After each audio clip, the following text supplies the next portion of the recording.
La grâce de Jésus le Christ notre Seigneur, l'amour de Dieu le Père et la communion de l'Esprit Saint, chers frères et sœurs, soient toujours avec vous et avec votre esprit. Frères et sœurs bien-aimés, nous sommes en ce jour au 4e dimanche du temps de l'Avent de l'année liturgique A.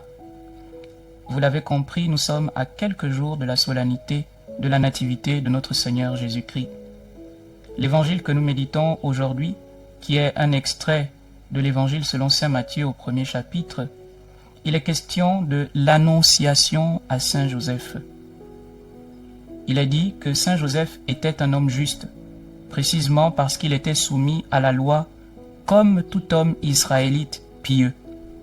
Mais au fond de lui, frères et sœurs, son amour pour Marie et sa confiance en elle lui suggèrent une voie qui sauvera le respect de la loi et l'honneur de son épouse bien-aimée.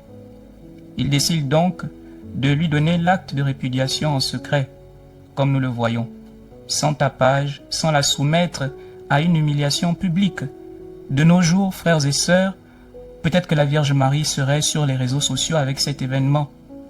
Saint Joseph, par sa sagesse, choisit la voie du secret, sans procès et sans réparation. Il est véritablement un homme juste et saint aux yeux de Dieu. La voix de Dieu intervient dans le discernement de saint Joseph et à travers un songe, comme on le disait, qui peut être considéré comme étant une annonciation. Et dans ce songe, il lui est révélé un sens plus grand que sa propre justice.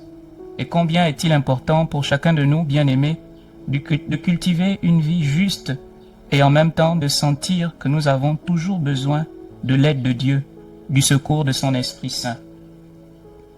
Pour être capable d'élargir nos horizons et de considérer les circonstances de la vie d'un point de vue différent et plus large.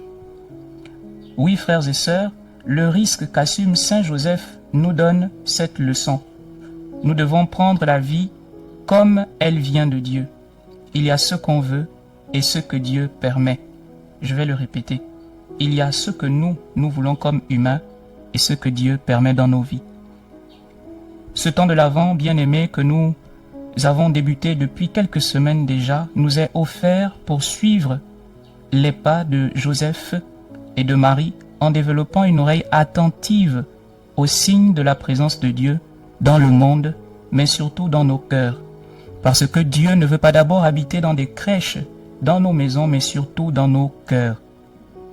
Saint Joseph et la bienheureuse Vierge Marie, en ce jour nous sont donnés en exemple.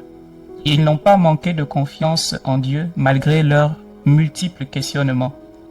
Nous sommes donc invités, bien-aimés, à suivre leur exemple et à demander au Seigneur de nous aider par le Saint-Esprit à surmonter nos peurs, nos doutes, nos hésitations, mais surtout à avancer avec confiance sur le chemin de la foi en sa parole qui ne peut jamais nous tromper.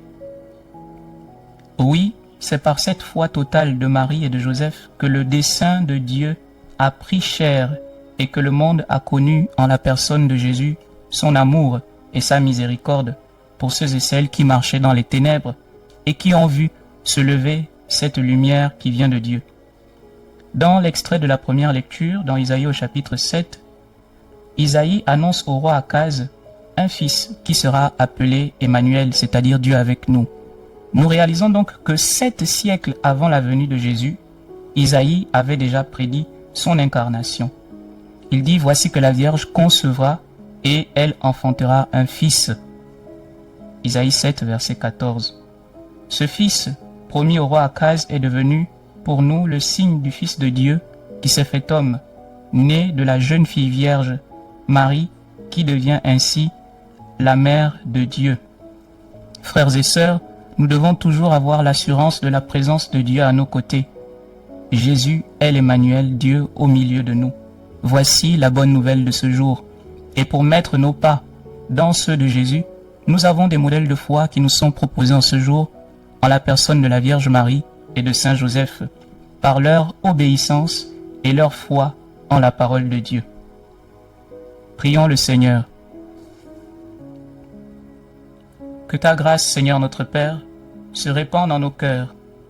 Par le message de l'ange, tu nous as fait connaître l'incarnation de ton Fils bien-aimé. conduis-nous par sa passion et par sa croix, avec le secours de la Vierge Marie notre Mère et de Saint Joseph son époux, jusqu'à la gloire de la résurrection. Par le même Christ notre Seigneur. Amen. Cœur sacré de Jésus, ayez pitié de nous. Cœur immaculé et douloureux de Marie, priez pour nous. Cœur chaste et pieux de Joseph, priez pour nous. Tous les saints et les saintes du Seigneur, intercédez pour nous et pour nos familles. Nos saints anges gardiens, veillez sur nous. Que par la miséricorde de Dieu, les âmes de tous les fidèles trépassés reposent en paix. Amen.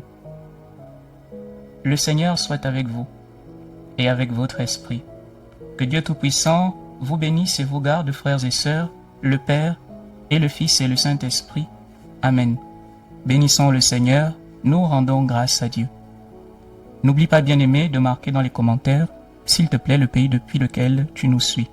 Fructueuse journée dominicale.